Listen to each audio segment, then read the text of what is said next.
Unique people leading unique lives shape and inform Iowa City. This community is enhanced by these women and men who live in our midst, working, teaching, creating. Welcome to a series of conversations with people who have stories to tell. Join my guests and me, Ellen Buchanan, in a series of interviews called One of a Kind.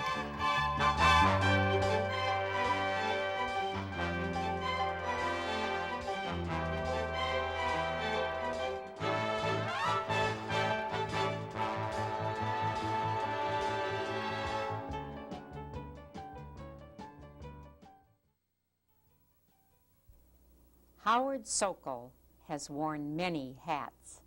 A graduate of Iowa State, a lumberman, flight instructor in World War II, American Red Cross field director in Germany, state representative from Osceola County, law graduate from the University of Iowa, assistant to the dean of the law school, legislative counsel for 2 Iowa Senate sessions, assistant to the provost for academic affairs, acting director of security and parking at the university, and assistant Johnson County attorney in the criminal division.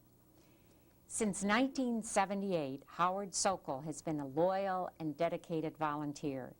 He has served as a volunteer attorney with Legal Services, a member of the Iowa City Riverfront Commission, Mercy Hospital volunteer, and senior peer counselor.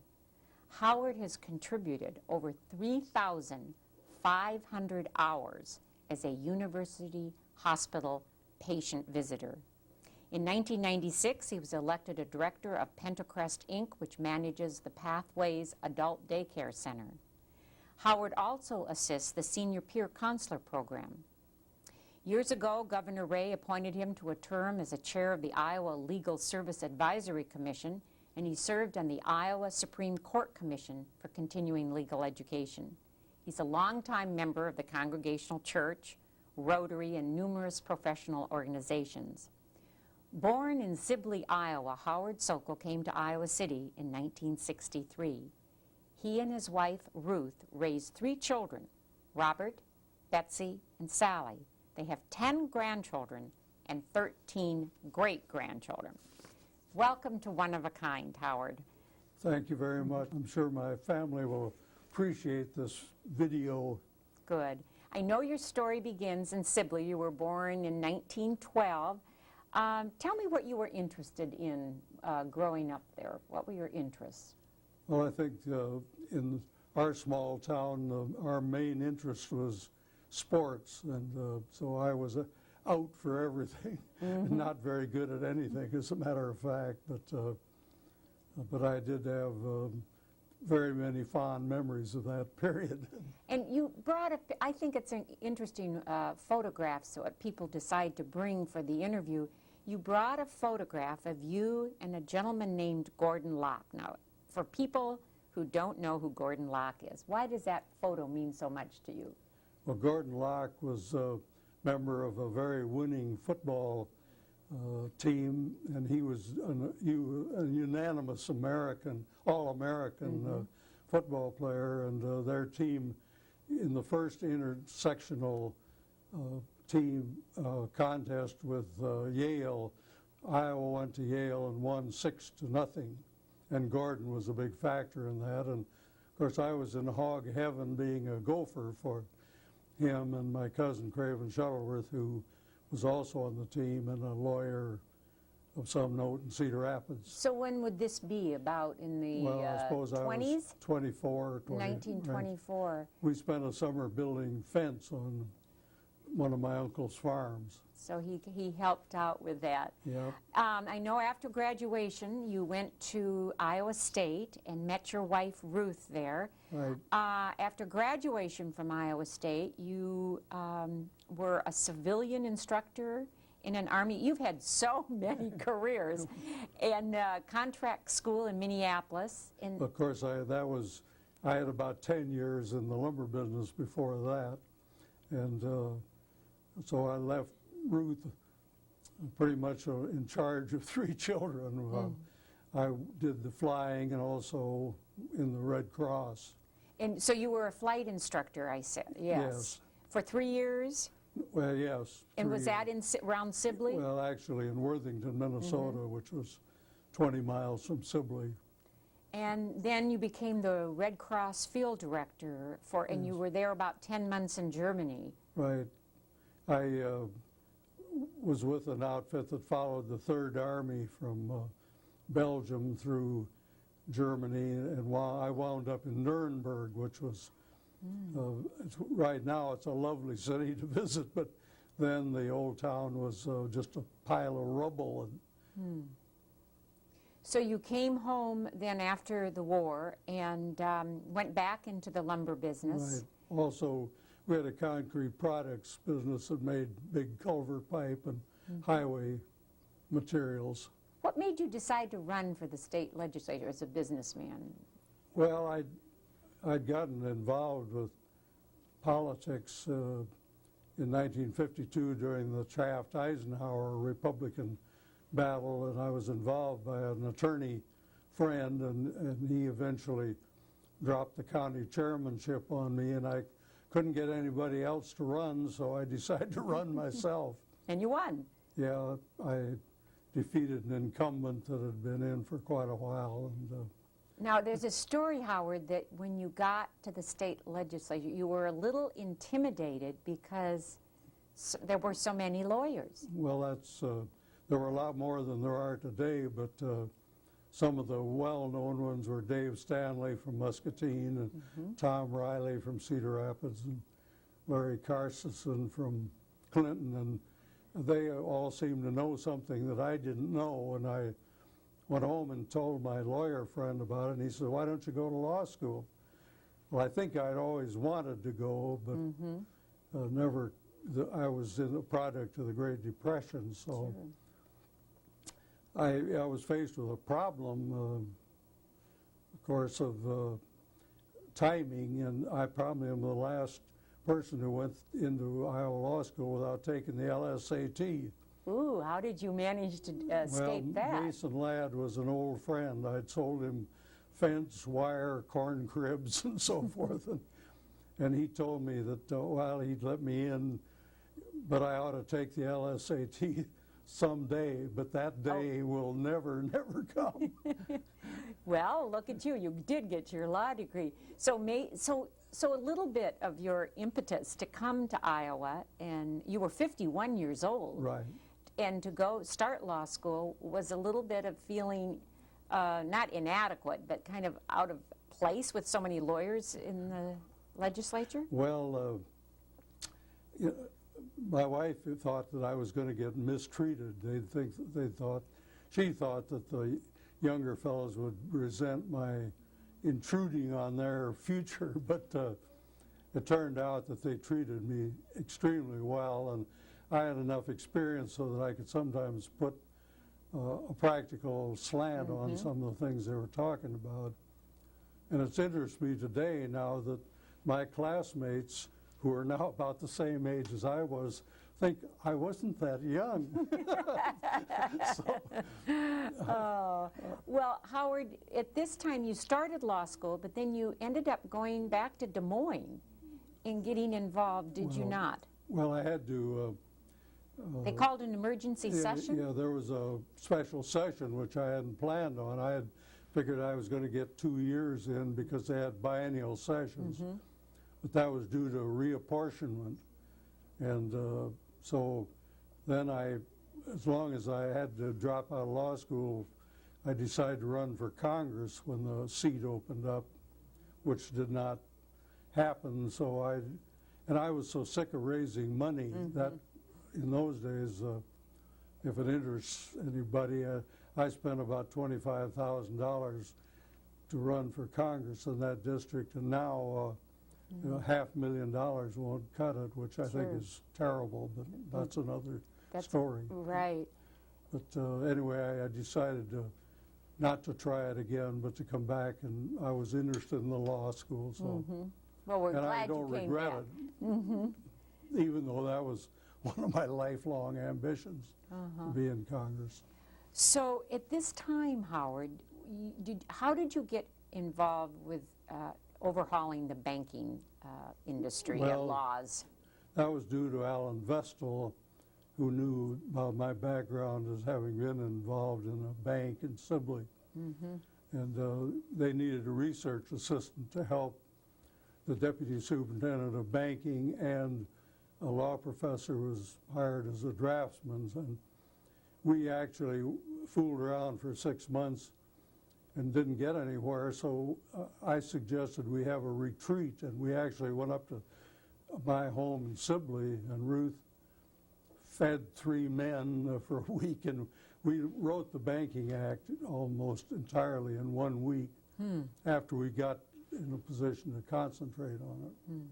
So do you feel very proud about that? Well, it was a major overhaul, and it put in a lot of criteria for opening new banks and loans and security against embezzlement, that sort of thing. So I think it stood the test. It's only been appealed once, and the Supreme Court held our point of view. And that was right on the heels of that big embezzlement, correct? Well, yes, there was a big one in Sheldon, Iowa. Bernice Geiger. And I was only 20 miles from it. I knew her and her brother-in-law and all of her family, so had many poignant aspects as well as I'm sure. for all. I want to get back to the university and your association with it. Vernon called you and asked you to be the assistant to the provost. Yes, that was after I'd lost the county attorney's primary, and so oh yes, and so. Did you know? I mean, did you realize what you were getting into? I had no idea. I mean, this was in the beginning of. It was 1970. Yeah. And Iowa, the University of Iowa, was really being torn apart. Well, I was on the heels of the year that they didn't take the exams, most people, and so I wasn't in on the most violent portion of it, though I had enough to suit me. And one of your in first jobs, though, wasn't on student discipline. It was being a lobbyist, because Max Hawkins, at that time in 1970, had a heart attack, and he was in Des Moines lobbying, and then it fell to you to go lobby. Yes, I'd been back here about 3 months, and then, but I tried to get Clayton Ringenberg involved, but he refused to do it, so I was sort of stuck with it, because I had worked for the Senate for 2 years, and I knew people, and so it was all a good match, I suppose, but the only trouble was that the legislature was bound to punish the university for the riots by cutting their appropriations, so it was a constant hassle, and we finally got less than we hoped for, but more than they had hoped to give us. So that was rather a nice victory. Well, but I didn't want to repeat it. So after that, you were back working with student discipline, Yes. and so what would you, looking back at this period with the university, Sandy Boyd was president, what do you remember? What are some of the strong memories about this time? Well, there were lots of things that went into that, all-night vigils and hassles, bomb searches, and so forth. I didn't know what a bomb looked like, and when I went on a search of one, why, it was kind of a exercise in futility. But I was so certain that they were false that I never really suffered too much. But the last one I did was in the physics department, and everything looks like a bomb over there. So, but anyway, we did them in the residence halls, and it was. It was a really tough time then, wasn't it? But one of the best things that I think I had a big hand in was getting together an intergovernmental contract that between all of the policing agencies of the city, county, state, and the university security, and we were involved with Coralville and Iowa City, both as far as the cities are concerned, and we got an agreement where the governor could take charge, declare an emergency, and then put somebody in. And when we got that together, where everybody shared, and they were led by Lyle Dickinson, everything really, we were on top of the situation from then on. Because they tried to close the interstate. Yeah, but Lyle says, they aren't going to close my interstate. And there were some fires built there, but they weren't there 30 seconds before. We actually, that was in May, and we had snow plows at Dubuque Street and Coralville on, say, trucks to sweep away any debris or anything. How was it for you as a father of a soldier in Vietnam, your son was in Vietnam, to have to deal with these protesters about the war? Well, my son, of course, was a career navigator in the Air Force, and he was been through all of the schooling and so forth, and he felt that it was that we should be there, and of course I hated to have him there, Sure. So it was sort of a balancing thing, and the year that he spent there was a very bad year, except that because he was flying low-level missions in a DC-3, and I didn't like it, but we had to live with it. The positive thing, he came home. He came home. So all of this time, now you're still in the provost's office, and I read that one of the low points for you was when a gentleman named Herrnstein couldn't speak. Tell me about this. Well, he'd written an article in the Atlantic Monthly, which was,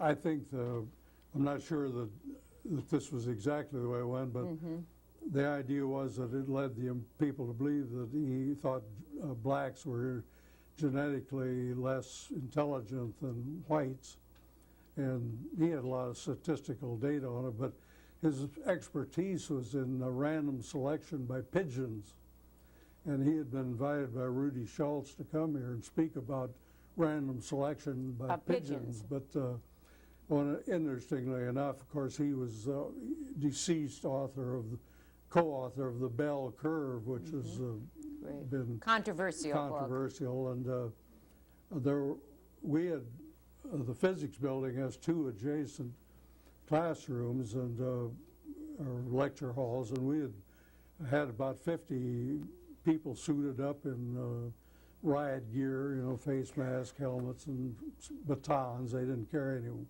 guns or anything, and the idea was that when it was a seminar, the previous speaker cleared the room, and then we were going to clear out all the people in it, and then to try to readmit students, but somewhere in the process of the bureaucracy, the plan was scotched, and I was in the back room with Phil Hubbard and Rudy Schultz and Herrnstein, and they had let people in. They were yelling, chanting, and so forth. He said, I can't go out there and talk about pigeons in the face of that mob, and we didn't have the will to clear the room and let students back in. And Rudy and I don't necessarily agree on it. He thinks, or went public, that he thought Herrnstein bowed out of, wasn't courageous enough to face them, but my opinion was that it would have been really hazardous to do it. So, but I've always felt that we had an obligation to give him a platform to make his talk, and that we failed on that regard, but can't turn back the clock. When did things kind of start simmering, calming down? Was it about the mid-'70s? I think, actually, I think there was a very small core of protesters left by '71, and we had one major protest at the placement office when a Defense Intelligence Administration man was going to recruit, and it was rather strange in that we barricaded the door from the inside, they barricaded on the outside, but it's right at the top of a very open stairway that went down 3 stories in the Union to the basement, and I didn't want to fight up in there, and so we decided we'd have observers in there and take pictures, and we couldn't identify anybody in there. We passed them to the FBI if they were there, I don't know, but the DCI and the local constabulary and on the residence hall people, and they couldn't identify hardly anybody. We did pick up about 30 people by one hook or by crook, but and one of them was the young man who was the case in Des Moines, the free speech or the black armband case. John Tinker was in the crowd, and we did bring charges against him before Judge Garfield, and he made one of the best speeches I ever heard in my life, and we became very good friends afterwards. But we were resisting things to the degree where they didn't find it profitable to go on with it, and the closing interstate deal was just about the last act. I see. But we kept our apparatus intact. But Judge Garfield never gave anything but disciplinary probation, and I found out I could call people in and offer that to them, and they'd accept it. And I never had one case of recidivism. Great. You know. So what do you think the university and President Boyd's greatest strengths were during this time?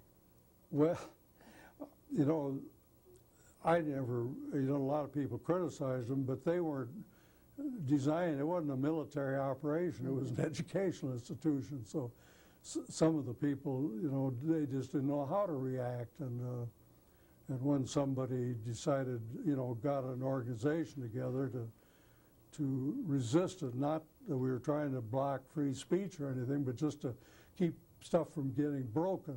And we worried about our computer center very much because, one hand grenade could practically destroy the university. So we were just trying to hold things together, and I think that resiliency probably was the #1 quality. So after a few years you were with the university and you were in security and parking after the provost's office, you decided to go and be assistant attorney for the Johnson County. Well, as a lot of people believe the courtroom, the trial court is that's the real lawyer. And I had never had much of an opportunity. I had done 2 or 3 misdemeanor traffic court violations in Sibley, but I really wanted to experience the hurly-burly of criminal law. And it's actually, that's a very busy place. You spend all week doing arraignments and pleas and extradition and all sorts of terminations of driver's license. Then on Friday or Saturday and Sunday, you prepare for your trials on Monday, and that was okay in the fall and winter, but it was a lousy way to live in summer. So they had a assistant in the office whose wife was pregnant, and she just got his law degree. So I just let him have the job, and I had my year of very, very busy times. But you enjoyed it. 13 jury trials in 1 year. But were you too busy to enjoy it, or did you enjoy it? No, it's just it's just like being in a football game, you know. It's you have a little time out now and then, but the contact is interesting. I want to ask you, I always ask my guests, looking back, who or what has had a major influence on you, Howard? On me? Yes, on you. Well, I think it personally. When I've thought about this, knowing that you might ask that question, and I would say that that lawyers in general, I can specifically name them, like my friend in Sibley, Alan Vestal, Dean Ladd, Meade Emery that I worked on the Banking Act, and David Vernon, by all means, who was and is my good friend. I was in his my senior year, I was in his first year of teaching, and so we remained good friends through all thick and thin. And other than that, you know, I still think of my dad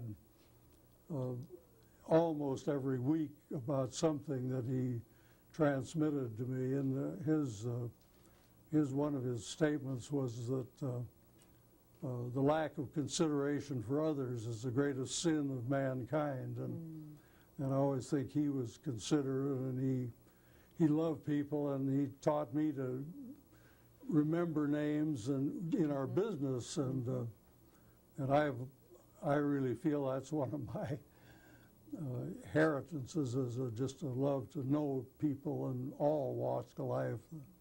And I know more secretaries in the university now than I do presidents and vice presidents. Well, that's a wonderful trait. It's a wonderful thing he gave you, Howard. I want to ask, you mentioned your son who is career military. Tell me where you have 2 daughters and a son. Where are they and what they're about?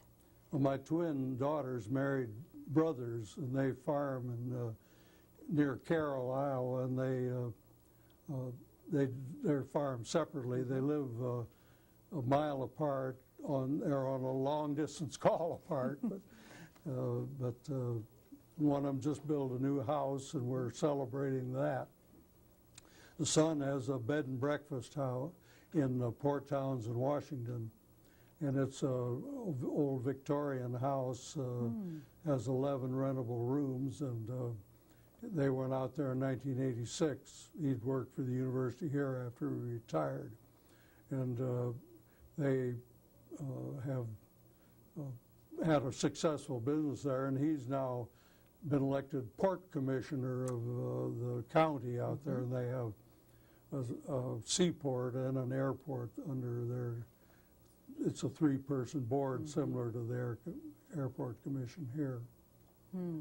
Well, it sounds like he's following in his father's footsteps a bit. Well, he's also the county chairman or the district chair of the Republican Party, which I don't get much help about the Republicans in Johnson County, that's for sure. Well, Howard, tell me, you're now volunteering at the hospital, and this must bring you a lot of satisfaction to go over there and meet with patients, and you've given so many hours. Well, I was in the day of surgery last Friday afternoon. The fellow came over and shook my hands, and he said, you called on me 17 years ago when I had a heart bypass. And I said, well, will you excuse me if I don't remember? And he said, no, but he's from Sigourney, and he recalled that. You've been volunteering at the hospital for 17 years? Well, I think I started in the fall of I don't know what fall it was, 78, I guess. That's a wonderful record, and I thank you for being my guest on One of a Kind. I'm going to leave it with that wonderful statement of your volunteerism. Thank you, Howard. Thank you. My guest on One of a Kind has been Howard Sokol. Howard served during the early 70s as assistant to the provost for academic affairs. He was also acting director of security and parking. Some of the issues facing the university at that time were protesters trying to close the interstate, bomb scares, outside agitators, threats to academic freedom and speech, and much more. His careers have included a state legislator, a lobbyist, businessman. He graduated at the age of 55 from the University of Iowa's Law School. After his career with the university, Howard became a dedicated community volunteer. He spent thousands of hours, like I said, at the university in the patient visitor program. Howard is a storyteller and a man of energy, warmth, and compassion. Howard Sokol is one of a kind.